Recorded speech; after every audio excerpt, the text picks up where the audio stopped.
Mas Ismail, mungkin kalau kita lihat ini kan banyak juga perdebatan antara apakah salah kalau memang membagikan informasi atau mewawancara seseorang melalui kanal YouTube kita pribadi begitu, karena kita tidak bertanggung jawab terhadap apa yang diklaim oleh orang tersebut. Tapi dari posisi atau mungkin menganalisa dari konten maupun etika dari para pengguna media sosial ini khususnya YouTube, apakah memang ada celah seseorang yang menyediakan kanalnya untuk menyebarkan sebuah informasi, ini juga memang bisa dikenakan pasal? Baik Mas, kalau lihat dari sisi media sosial sendiri, itu sudah jelas ada namanya community standard. Ya. Kemudian kalau soal apakah kena pasal tidak, itu lain cerita. Itu harus dilihat bagaimana aturan dari masing-masing negara. Ya. Dan bagaimana dengan aturan kesehatan. Nanti mungkin saya kira Prof. David juga bisa ceritakan lebih banyak.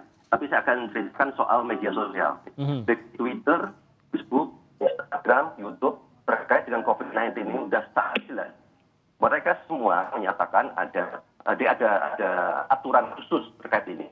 Ya, di mana informasi yang diberikan terkait dengan pengobatan, tentang treatment, tentang klaim-klaim yang terkait dengan ini. Kalau itu salah, tidak sesuai dengan WHO, tidak sesuai dengan lembaga kesehatan lokal setempat misalnya dan kesehatan, itu platform bisa men-take down. Ya. Jadi kalau dari platform media sosial sendiri mereka sebatas di situ saja. Mereka akan men-take down, mereka berhak tanpa izin kemudian langsung di-take down. Gitu. Ya. Dan ini bisa jadi masukan data-data ini bagi penegak hukum lokal setempat. Nah, apakah kemudian ini dianggap sebagai melanggar hukum setempat atau tidak? Kalau sampai video di take down itu, apakah itu pertanda apa? Apakah memang ada pelanggaran? Itu kan sebenarnya hanya melanggar aturan dari perusahaan, yaitu YouTube-nya itu sendiri. Tapi apakah memang langsung bisa diartikan mengandung unsur yang yang damaging, merusak, membagi informasi salah atau apa? Karena bisa juga kan di take down hanya karena banyaknya keluhan, nanti di review lagi baru akan naik lagi begitu. Dan COVID-19 ini khusus Mas, aturannya jelas.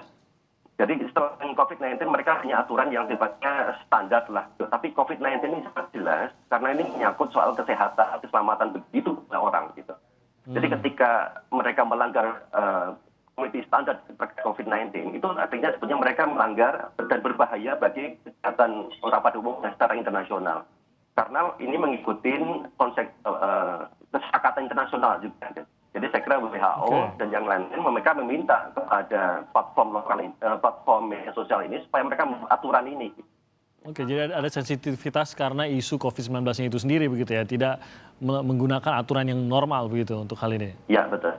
Oke, bahwa Anji menolak untuk bertanggung jawab terkait dengan klaim dari Hadi itu bagaimana dari pandangan Anda?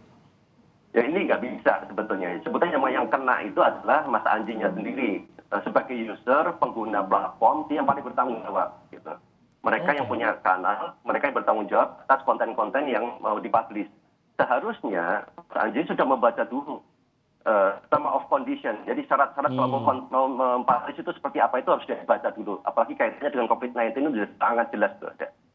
Oke, nah saya ke Dr. Adib. Ini ada klaim dari Hadi juga yang mengatakan bahwa obatnya ini sudah dikonsumsi oleh ribuan orang dan inilah akhirnya yang dianggap sebagai penelitian atau pengujian yang dilakukan karena dari ribuan orang yang berada di Sumatera, Jawa, Bali, dan Kalimantan klaimnya Hadi ini mereka sembuh. Nah inilah menjadi dasar, walaupun kita belum melihat bagaimana hasil penelitian itu sendiri secara resmi begitu. Tapi adanya pengujian ini sendiri buat Anda sebagai tenaga medis, bagaimana melihatnya? Karena saya nggak ngerti juga apakah setiap orang ini tahu bahwa mereka diberikan sebuah obat yang saat ini sedang dalam pengujian oleh pihak pribadi begitu, dokter.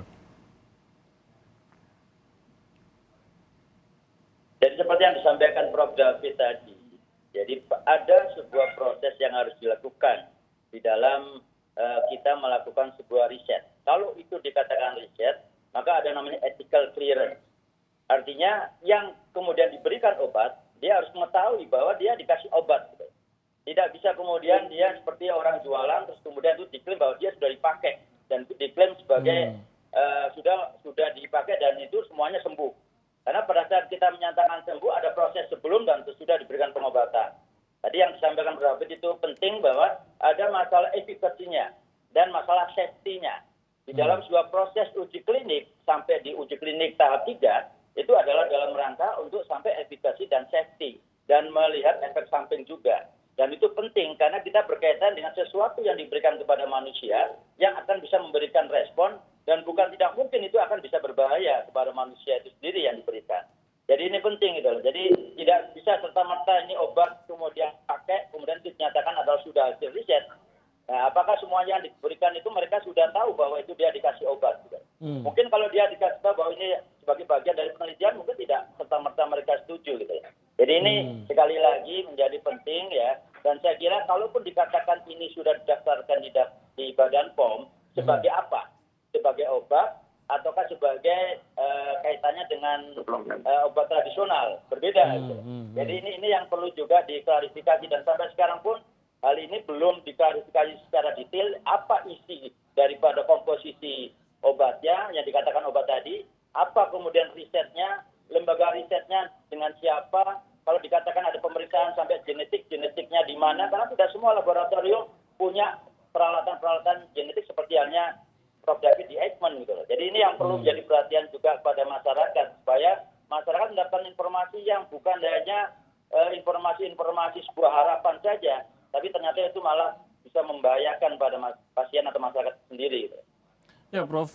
David mungkin juga lebih mengetahui mengenai pengujian-pengujian yang dilakukan terhadap obat-obat yang saat ini ataupun sebelumnya dalam penelitian. Saya yakin ini termasuk salah satu proses yang cukup berat, yaitu meyakinkan kalau sebuah obat herbal ataupun kimia sudah masuk ke tahap ketiga, pengujian kepada manusia. Saya yakin ini proses yang cukup sulit, cukup beresiko juga. Anda sendiri melihatnya kalau memang diklaim ini sudah dikonsumsi oleh ribuan orang, apakah terkait pengujian atau di luar pengujian diketahui ataukah tidak diketahui oleh mereka yang mengonsumsinya? Bagaimana sebenarnya Prof. David ini bisa diklaim sebagai lolos uji? Bisakah hal itu tetap diklaim sebagai lolos uji kalau sudah ada ribuan orang yang dinyatakan sembuh walaupun tidak melalui tahapan-tahapan pengujian yang mungkin selama ini dikenal secara standar internasional, Prof? Ya, terima kasih.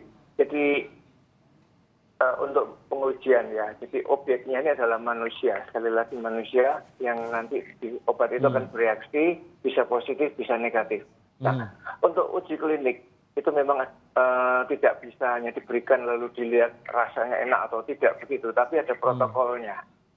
Protokol itu harus disusun, kemudian pertama kali di-approve dulu secara etik kedokteran, lalu dilakukan pengujian. Nah, pengujian itu harus jelas ada kriterianya ya, kriteria inklusinya apa, sasarannya siapa, syaratnya apa, dan eksklusinya bagaimana. Nah itu ada uji preklinik dan klinik yang tadinya fase 1 untuk menilai safety, kemudian fase 2 untuk menilai efikasi, dan kalau ketiga untuk luas.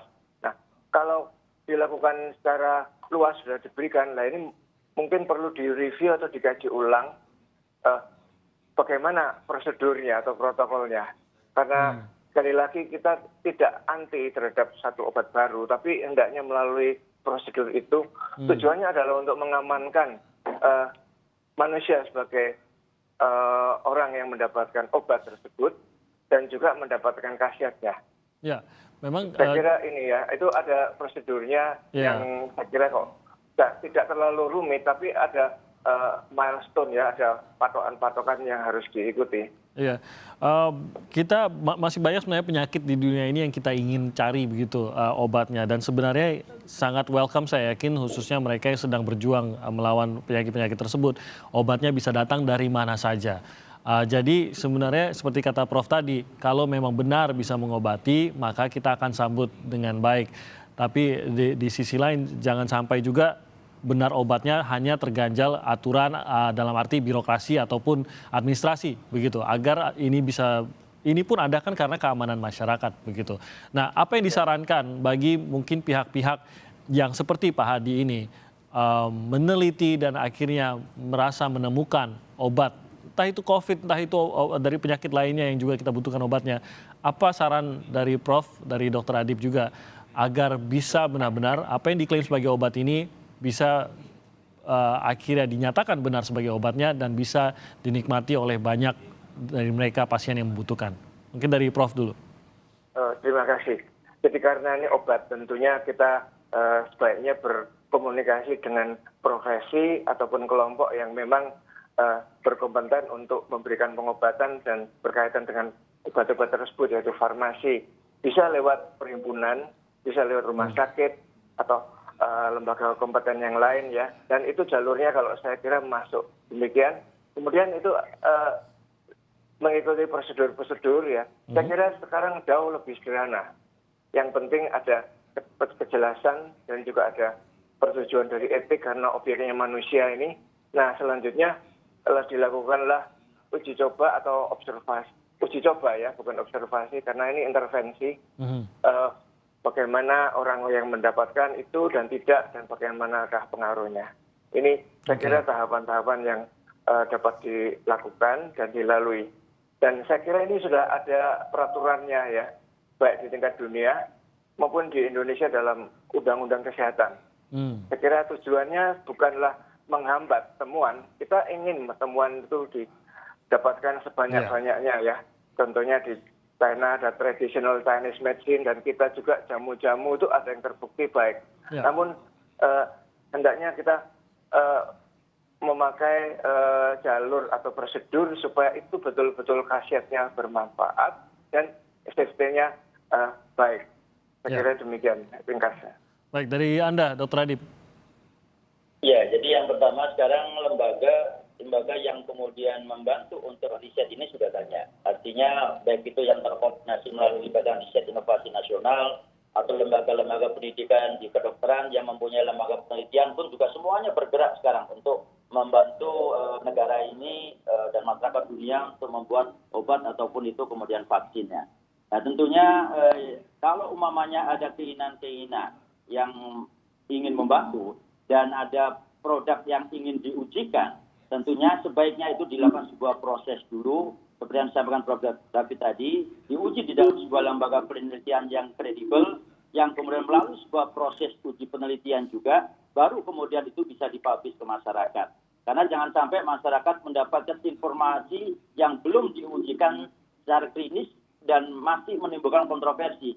Karena saat ini masyarakat dalam kondisi yang memang bingung dan kemudian jangan sampai harapan-harapan ini yang kemudian malah membuat kontroversi dan malah membingungkan kembali kepada masyarakat. Jadi ini menjadi penting menurut saya.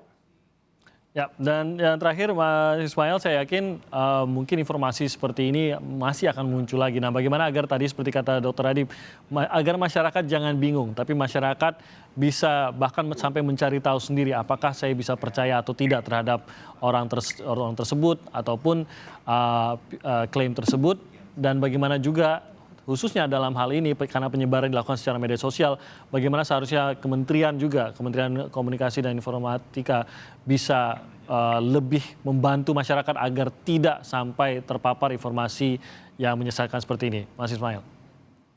Baik, Mas. Masyarakat awam itu biasanya mereka tidak tahu banyak ya bagaimana cara mencari informasi, khususnya yang awam. Mereka cenderung mengikuti mereka yang mereka idolakan. Nah, ini paling mudah adalah coba cari mana pakarnya. Ketika ini terkait dengan kesehatan, carilah kemudian ke dokter yang ada di media sosial juga ada kan, atau saintis. Mereka kadang bersuara, ya. Mereka menyampaikan pandangannya. Itulah yang seharusnya lebih banyak di-share. Kemudian yang kedua bagi para saintis itu ya, saya kira mereka juga sangat mudah mencari, ngecek itu di Google Scholar dan segala macam itu rame-rame di-share. Berikan edukasi pada publik. Ya. Jadi kita nggak perlu menunggu aksi dikatakan dari pemerintah. Kadang perlu waktu lama kan. Apalagi kalau weekend misalnya, nggak ada apa-apa. Setelah sehari saja, itu informasi sudah sangat luas. Maka di sini para saintis, para pakar, kalau bisa ada waktu misalnya pergi ke media sosial, edukasi ke masyarakat.